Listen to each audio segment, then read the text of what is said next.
Bienvenue sur CIV 225+, votre plateforme dédiée à l'actualité ivoirienne.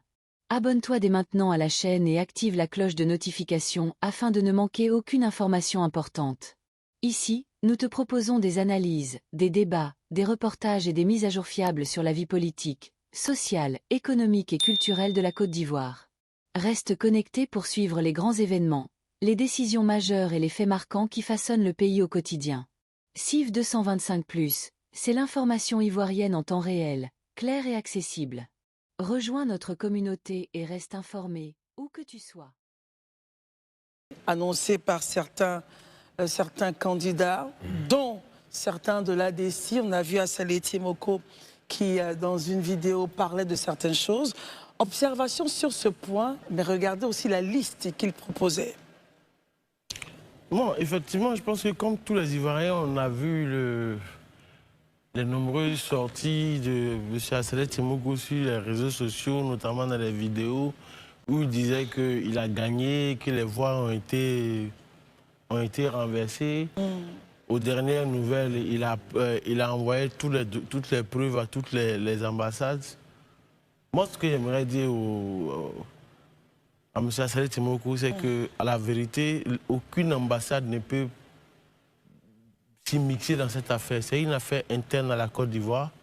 Que ce soit l'ambassade des États-Unis, l'ambassade de France ou l'ambassade de n'importe quel pays, aucun ambassadeur ne peut, ou aucun pays ne peut tordre le bras à l'État de Côte d'Ivoire parce que l'État de Côte d'Ivoire est un État souverain. Ça, c'est la première des choses. La deuxième des choses, je pense que ce n'est pas sur Facebook que les choses doivent se passer, en fait. S'il a des preuves, ces preuves il prend ces preuves, il les envoie au Conseil constitutionnel. Dans ce pays, à plusieurs reprises, je pense que même chez lui, lors des municipales, les élections ont été reprises. Donc quand il est battu au Conseil d'État, ça a été repris. Donc je pense que ce n'est pas le lieu de se... Soit de deux choses l'une. Moi, je me dis de deux choses l'une. M. Assalé Timoko a perdu, mais il ne veut pas accepter sa défaite. Ou bien, soit il fait semblant de ne pas connaître la méthode. Mais bon, je veux dire, la méthode là, c'est d'aller au Conseil constitutionnel. Est-ce que la conférence n'est pas pour peut-être informer l'opinion de ce qu'il est en train de faire? Vous ne pensez pas, non? Non, en fait, Christelle, je pense qu'il faut dire les choses de façon claire. Il y a des lieux où les élections ont été reprises dans ce pays-là, où les gens n'ont pas eu besoin de faire tout ce bruit-là pour dire que j'ai fait conférence de presse, on m'a volé ceci, on m'a fait cela, on m'a fait ceci, on m'a fait ceci, on m'a fait cela. Moi, je pense que ce n'est pas ça le point. C'est de prendre ces pièces justificatives pour dire dans tel département, dans tel bureau de vote, il y a X ici, il y a Y là, voici mes points. L'autre aussi va envoyer ses points, le Conseil constitutionnel va comparer et va décider. Maintenant, après, quand on essaie de mettre cette forme de suspicion autour de l'élection, ça devient quelque chose. Parce qu'il est important de signifier. Moi, je veux dire, lors de l'élection municipale passée entre M. Assalé Timoko et M. Yaya, c'est Alpha Sanogo, mais il y avait l'écart de voix, c'était de 930 voix. M. Assalé Timoko a battu le candidat du RHB de 930 voix. Donc ça veut dire que c'était déjà serré. C'était déjà serré. Donc il faille qu'aujourd'hui, peut-être que sûrement le monsieur il a mieux travaillé, tout et tout. Je pense qu'il faut regarder ça de près, mais ne pas essayer de créer une forme de suspicion à cela. Mais je vais terminer par quelque chose qui est très important pour moi. Parce que après, vous savez que sur ce plateau, vous m'avez tensé tout à l'heure concernant nos collègues chroniqueurs. Bon, au moins, il y a un qui a sauvé l'honneur des chroniqueurs.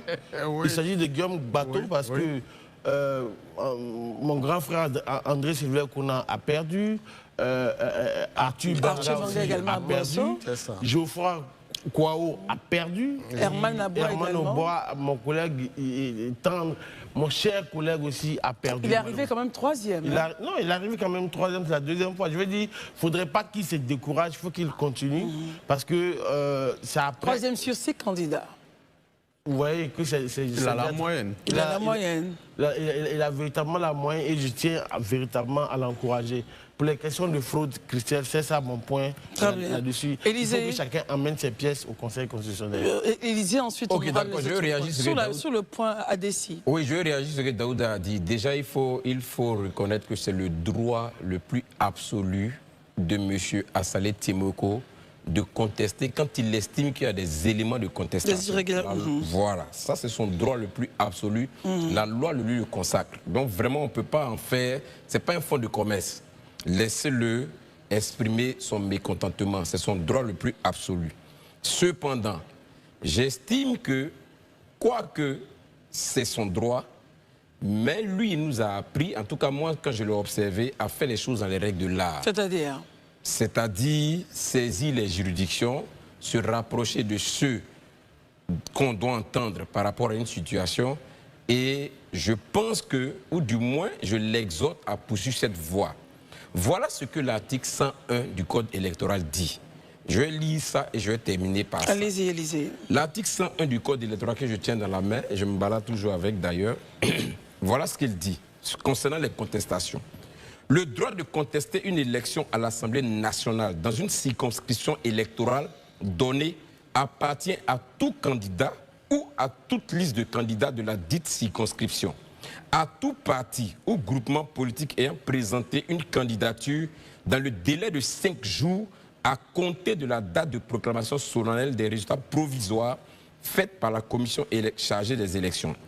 Le requérant doit adresser sa requête au Conseil constitutionnel en y annexant les pièces produites au soutien de ses moyens. Il adresse immédiatement une copie de la dite requête à la commission chargée des élections. Le Conseil constitutionnel instruit l'affaire dont il est saisi. Il avise l'élu concerné et lui impartit un délai de 48 heures pour prendre connaissance de la requête ainsi que des pièces jointes et produire ses observations écrites sous réserve des dispositions en vigueur. Le Conseil constitutionnel statue par décision motivée dans un délai de 30 jours à compter de sa saisine. Le Conseil constitutionnel notifie sa décision motivée à la commission chargée des élections qui établit la liste des députés élus. La commission chargée des élections proclame les résultats définitifs par la publication de la liste des députés élus. Voilà ce que l'article 101 dit, qui est totalement clair. Ça n'a même pas besoin d'interprétation, c'est en français facile. Si on il a le droit de contester, voilà, s'il n'est pas d'accord. Voilà. Vous saisissez le Conseil constitutionnel avec vos éléments de preuve. Vous avez 5 jours pour le faire dès la proclamation des résultats provisoires. Le Conseil constitutionnel statue sur la recevabilité des pièces. S'il estime que c'est recevable, il notifie à celui dont vous contestez l'élection, qui lui, à son tour, va faire une inscription motivée pour ramener aussi. Et le Conseil constitutionnel a 30 jours pour statuer. Après quoi, il ramène à la commission électorale la décision qu'il a prise, si celui qui a posé la requête a raison ou s'il n'a pas raison. Et puis maintenant, il revient à la commission chargée des élections de proclamer les résultats définitifs en publiant la liste donc à la suite de ces requêtes. Donc voilà, il est vraiment clair. Donc arrêtons de nous battre, arrêtons de faire des communiqués interposés. Vraiment, apprenons à un moment donné à suivre ce que la loi nous dit. C'est important. Et je pense qu'il s'est engagé justement à aller dans ce processus-là. C'est ce que j'ai eu dit en tout cas. Très bien. Messieurs, je vous propose quelque chose. En seconde partie, on continuera un peu sur la thématique parce que je pense qu'on a beaucoup de choses à dire. Ouais, il y a le cas Brindoumi. Regardez également le cas Brindoumi et puis regardez aussi d'autres villes, d'autres points chauds. Merci d'être avec nous. Le journal vous est présenté par Karel Dablé. À tout de suite.